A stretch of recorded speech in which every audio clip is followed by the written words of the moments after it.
No terve. Läksinpä viemään taas hunajatilauksia postiin. Eli tuossa eilen illalla viime yön aikana oli pari tilausta tullut.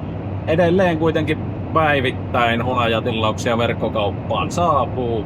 Ja meillähän pitää nykyisin Kesälahden postiin 11 mennessä olla aamupäivällä nuo paketit, lähetykset viety, jos ne haluaa vielä samaan päivän lähteviin. Eli se vähän muuttui tässä se aika. Se oli aikaisemmin 3 mennessä, mutta ei mitään, yritetään aina kiikutella sinne. Erittäin lämpimät kiitokset kaikille, jotka olette Sisulassen hunajaa verkkokaupasta tilanneet taikka sitten muiden kanavien kautta ostaneet. Jälleen myyjien kauttakin on mukavasti hunajaa mennyt ja lämpimät kiitokset myös kaikille jälleen myyjille. Puruveden Savukalan lisäksi niitä on Kesälahdella, Sovintolassa, helluntai-seurakunnan kirpputorilla ja Bonuksen putiikilla. Eli heiltä löytyy sitten tätä meikäläisen hunajaa.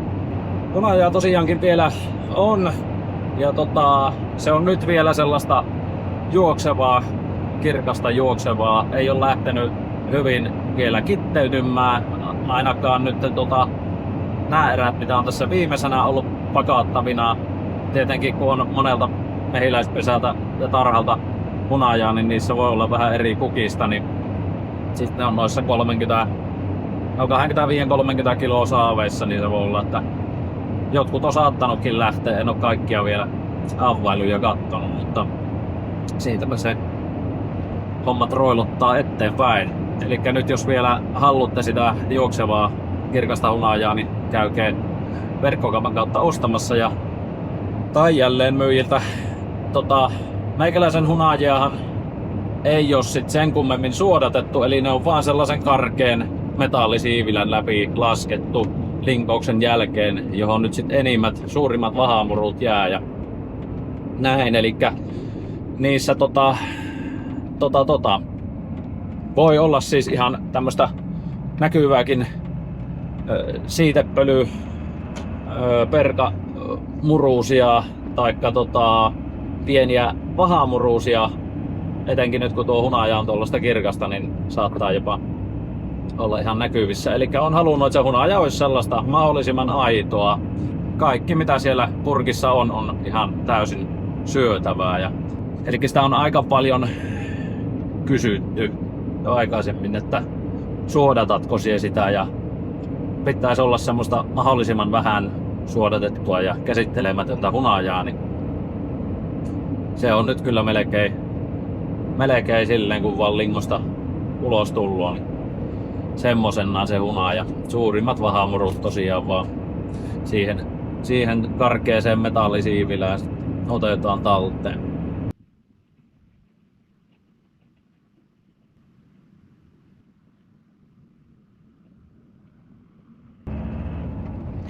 No niin, nyt on hunajalähetykset viety ja lähdetäänpä seuraavaksi tonne kotiin ja käydään vähän katsomassa, mikä on Topin tilanne. Topihan oli eilen vähän isommassa operaatiossa, niin katsotaan miten Topilla menee. Tiellähän se meidän potilas pötköttelee. Terve Topi, voi. Topi kävi vähän operaatiossa nyt. Vähän karun näköinen ja ikävä on kun joutuu nyt kauluria pitämään. Mutta muuten on nyt mennyt. Ensimmäinen yö on takana kotona oltu. Eli eilen Topi kävi tosiaan operaatiossa ja oli senkin verran suuri operaatio. Eli toinen silmä on poistettu. Meidän vanhukselta vielä jouduttiin tommonen homma tekemään. Siinähän oli siis sellainen juttu, eli Topilla oli kaihi tuossa toisessa silmässä jo, ei se nyt varmaan ehkä melkein vuoteen ole nähnytkään sillä mitään. Sitten se oli johonkin tommoseen tikkuun tai rissuun juossut sen silmän ja siihen tuli verkkokalavuon sen verran iso reppeämä, että sitä ei pystynyt enää korjaamaan, niin se jäi ainoaksi nyt sitten vaihtoehdoksi tuo silmän poisto. Eli semmoisen revohkan joutui Topi käymään läpi. Niin, oli se aika kova juttu, oli joo. Hirmunen homma, niin. Mutta nyt tänään saadaan ottaa nuo verkot tuosta ja nuo sitteet mitä nyt on ja pois ja kauluri nyt joutuu tietenkin sitten pitämään, kun se silmä on ommeltu kiinni, siinä on tikit, jotta se ei sitten ruovi sitä silmää sen enempää, että ei tarvi uudestaan lähteä sitä sitten ompeluttamaan.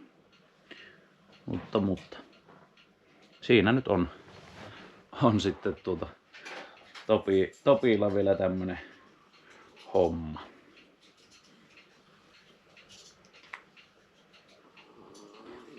Varmaan ehkä eniten inhottaa tuo kaulurin pitäminen melkein nyt, kun ilmeisesti lääkkeet on ihan hyvin. Äitihän se makasi Topin kanssa viime yönä. Pikkusen oli levoton ollut niinkö? Joo, vieressä piti nukuttua, niin sitten onnistui hyvin.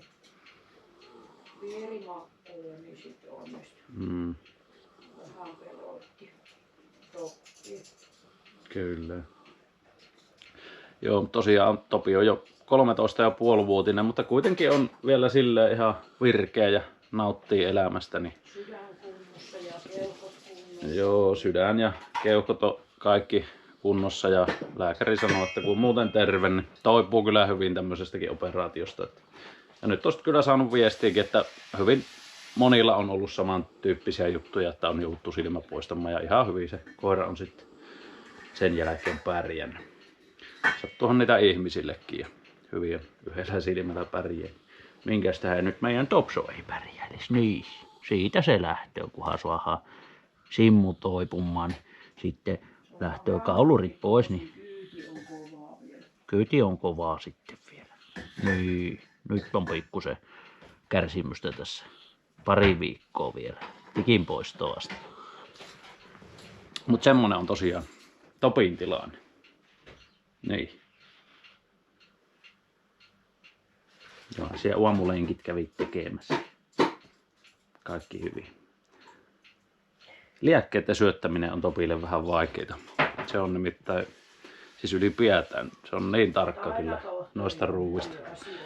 Niin, Taina on taitava aina houkuttelemaan sitten se Topi Lukan kaveriksi ja vähän niitä herkkuja antaa, niin sitten se aina suostuu paremmin ottamaan. Meillä on äitin kanssa ollut vähän vaikeuksia siinä. Meillä ei oikein se onnistu aina. No niin, sieltä se tulee kahtomaan, jotta mihin se mummo hävisi. Niin, hyvä. Kaikki hyvin. Ensimmäinen lääkitys on takana. Tänään syödään perunoita ja odotellaan kypsennetty kanaa ja tehdään vaikka valkokastike. Miksi meillä ei ole violetteja pottuja tuolla kattilassa? No en lähtenyt hakemaan, kun ei ollut Topin luona ketään, niin ne on tuolla laatikossa. Otetaan videolle sitten violettia pottuja, kunhan käydään jotain niistä kehittelemään.